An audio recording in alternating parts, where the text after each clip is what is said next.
potatoes. Yes. Now, I introduced Ra to this idea about 2 years ago, and she showed me an apple tree that was really, really struggling. And I said, oh, I think we can do something about that. And she had her doubts, as most growers do. But when we got down to it and we did a bit of work on it, after a few sessions, I think it worked. How did it work for you, Ra? It worked wonderfully. You can be quite complex with your compost tea inoculation brew, or you can be quite simple and actually do it almost essentially from your kitchen in your backyard. So we're going to show you how to do that today. Super simple.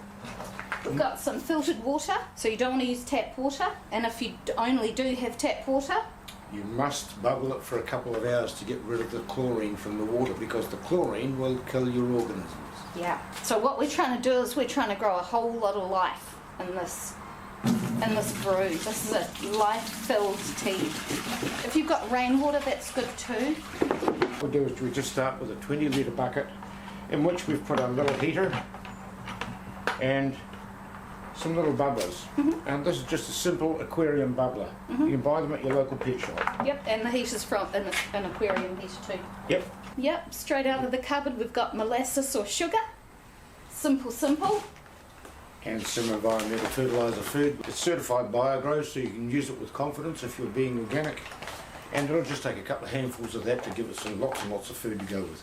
Basically it's kelp and fish mix in here, giving the microbes, bacteria and your fungi lots and lots to go with. One thing, Jim, if you didn't want to buy this, Yep. could you just go to the beach and get seaweed, get some kelp? Yes, but wash the salt off it first.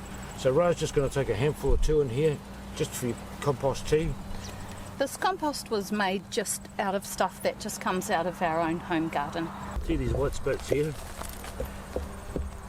It's the fungals coming away there. We need to include them in our compost tea. The wood chips are the carbon that are carrying those fungi back into the soil. You need that storehouse, that little nursery for them to go from. Yeah, there. That's the sort of fungi we're looking for, right across the board. Yeah. That's fantastic. Bacteria That's just what and we're looking fungi. For.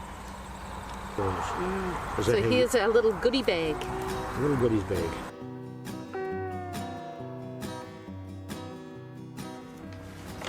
I just pop a little bit in there. Would you put a bit more in there, Jim? No, that'll be about enough. Yeah, that's what I usually do.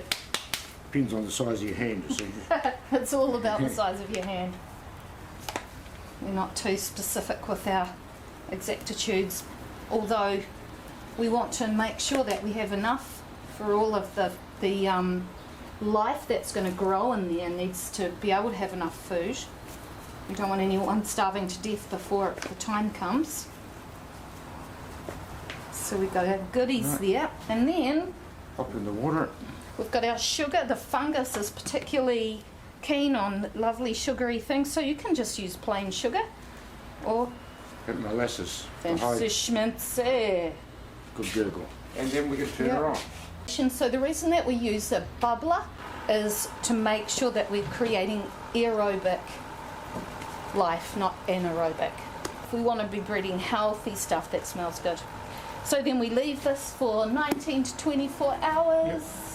So there we are. That's basically the procedure.